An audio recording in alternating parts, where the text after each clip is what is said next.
Real English Lounge. The art of everyday English. Welcome back to Real English Lounge, your real place to learn English through honest conversations. I'm Ethan. And I'm Claire. And today's topic is one that sounds simple, but most people struggle to actually talk about. Daily habits, not big goals, not New Year's resolutions. The small things you actually do every day without really thinking about them. You have a routine, whether you've named it or not. And today, we're putting it into words. The small ones, the guilty ones, the ones that have quietly changed over the years. Subscribe on YouTube if this podcast is helping your English. Comment challenge. Tell us one small daily habit you have, something tiny, not impressive. One sentence, in English, in the comments. Level check, B1 to B2. The everyday vocabulary for describing what you actually do, not what you wish you did. Word tour today, habitual, mundane, unwind, indulge, neglect, and intentional. 6 words for the small things that make up a life. Let's start with the habits nobody brags about. The ones too small to mention, but real enough to matter. Mine is tea. The same tea. The same time, almost every afternoon. Around 3, I stop whatever I'm doing and make a cup. Does it serve a purpose, or is it just a habit? Both, I think. It's a small break in the day, a marker that says half the day is done. I describe it as I always have a cup of tea around 3. It's become a bit of a ritual. Ritual is interesting there. It elevates something tiny into something with meaning. Which is exactly what most daily habits are. Small actions that have quietly become meaningful through repetition. Mine is checking the weather first thing, before anything else, before coffee even. I check the weather on my phone. Why bat specifically? Honestly, I'm not sure it serves much purpose anymore. It started because I used to cycle to work and needed to know. Now, I don't cycle to work and I still check it every morning out of pure habit. That's a great example of a habit outliving its original reason. Completely outlived its usefulness. I just do it. I think most people have at least one habit like that. Something that made perfect sense at some point and now just runs on autopilot. Can you think of another one of yours? I always check my phone is on silent before I leave the house. I used to work somewhere that required total silence in meetings. I haven't worked there in 3 years. The habit stayed. It's almost comforting in a strange way. Evidence that some part of you remembers things your conscious mind has forgotten. That's a nicer way of putting it than I would have. Let's talk about the vocabulary for describing frequency, because that's often where learners get stuck. The basics, always, usually, often, sometimes, occasionally, rarely, never. But there's more natural language beyond those. Every single day, for something that happens without exception, I check my phone first thing every single day, for better or worse. Without fail is similar and slightly more formal. He calls his mother every Sunday without fail. More often than not, for something that's frequent but not absolute. More often than not, I skip breakfast and just have coffee. Every now and then, for something occasional. Every now and then, I'll have a proper cooked breakfast, but it's rare. Once in a blue moon, for something very rare. I clean out my inbox once in a blue moon, and it's always a disaster when I do. That last one is a lovely phrase. Once in a blue moon, meaning almost never. There's also more days than not, which sits between every single day and more often than not. It's slightly more honest. More days than not, I manage a proper lunch instead of eating at my desk. That phrase admits the failures without making them the headline. Exactly. It says, mostly yes, sometimes no, and that's fine. What about the habits we're slightly embarrassed by? Because everyone has those too. The guilty pleasure habits. Exactly. Mine is scrolling on my phone in bed before sleep, even though I know it's the worst possible thing to do before sleep. How would you describe that, honestly, in English? I know I shouldn't, but I always end up scrolling for 20 minutes before I actually go to sleep. The phrase, I know I shouldn't, but is doing a lot of honest work there. Mine is snacking while I work. I tell myself it's just one thing, and then somehow the bowl is empty. That's a great way to put it. Somehow the bowl is empty. It's always somehow, never deliberately. The phrase I always seem to is useful for habits that feel slightly outside your control. I always seem to end up checking emails right before bed,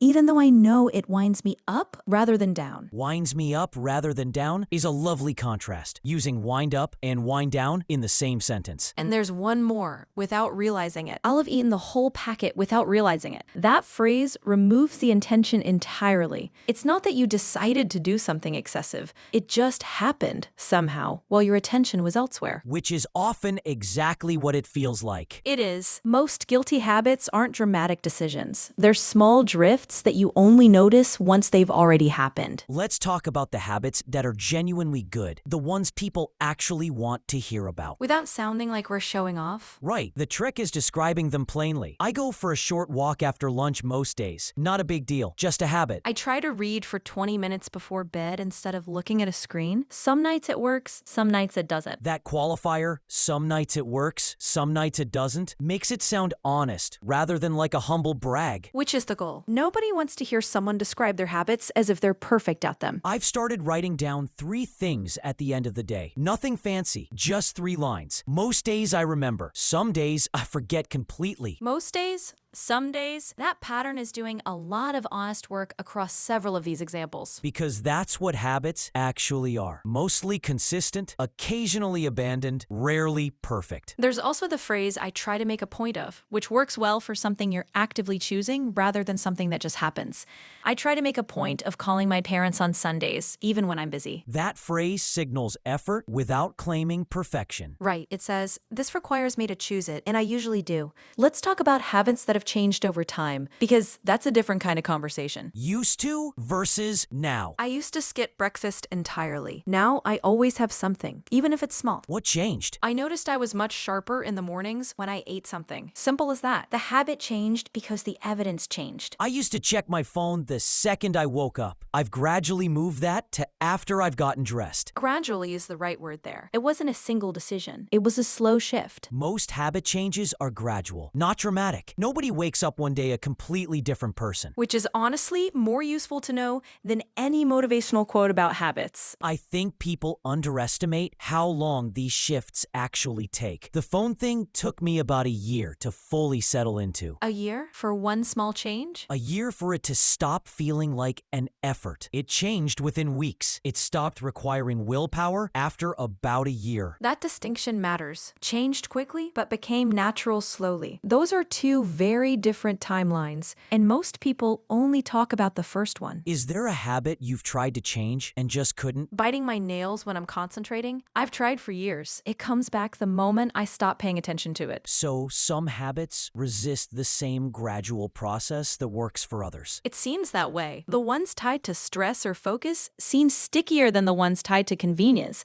like checking a phone or skipping breakfast. That's a useful distinction. Convenience habits versus stress habits. The second kind apparently needs a different approach entirely. Which is probably a whole separate conversation. Time for the word tour. 6 words from today's conversation. Let's begin with a word for something you do so regularly, it's become automatic. Habitual. Habitual describes a behavior that's become a regular, almost automatic pattern. A habitual action isn't decided each time. It just happens because it always happens. You can say checking the weather had become entirely habitual, long after he stopped needing to. Or her habitual tea break was the one fixed point in an otherwise unpredictable day. Habitual is like a path worn into grass. Nobody decided exactly where to walk, but enough repetition created the trail. Let's repeat it. Habitual. Habitual. Our next word is for something ordinary, even boring, in a completely neutral way. Mundane. Mundane describes something everyday and unremarkable. Not exciting, but not negative either. Most daily habits are mundane, and that's exactly the point. You can say, the mundane routine of making coffee was oddly comforting. Or, there's nothing impressive about it. It's mundane, and that's fine. Mundane is like the background music in a shop. You barely notice it, but the room would feel strange without it. Let's repeat it. Mundane. Mundane. This next word is about relaxing after something has built up. Unwind. To unwind means to relax and release tension, usually after a stressful or busy period. People unwind in different ways. days. Reading, walking, doing nothing at all. You can say she unwound with a cup of tea at the same time every afternoon. Or he needed a proper way to unwind that didn't involve a screen. Unwinding is like loosening a knot slowly, one small pull at a time, rather than yanking at it. Let's repeat it. Unwind. Unwind. Here's a word for allowing yourself something you enjoy, often a little extra. Indulge. To indulge means to allow yourself to enjoy something, often something slightly excessive. You can indulge in a snack, indulge in an extra hour of sleep, indulge a small daily habit. You can say he indulged in 20 minutes of scrolling before sleep, fully aware it wasn't ideal. Or every now and then, it's fine to indulge. Indulging is like leaning into a comfortable chair a little further than you need to.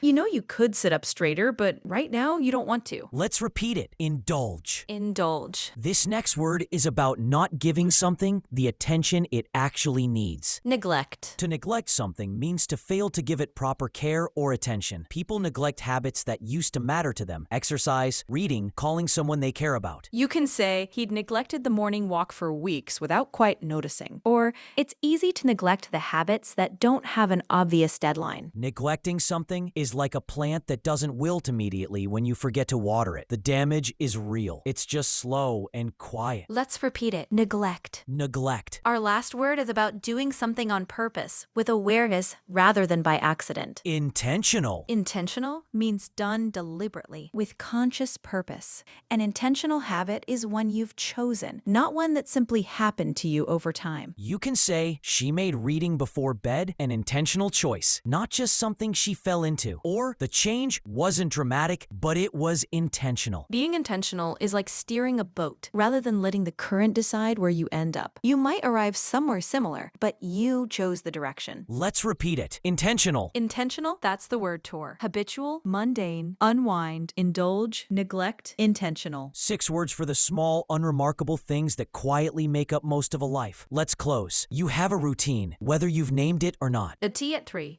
the weather check before coffee, the phone in bed you know you shouldn't reach for. None of it needs to be impressive to be worth describing well. And if a habit has changed over the years, that's worth noticing too. Most of the real changes happen slowly, without anyone announcing them. So tell us in the comments, one small daily habit, nothing impressive, just real. If this helped your English today, subscribe, give it a like, and share it with someone who has a very specific tea or coffee ritual they've never actually described out loud. This is Ethan. And this is Claire. And you've been listening to Real English Lounge. You have a routine. Now you have the words for it. See you next time.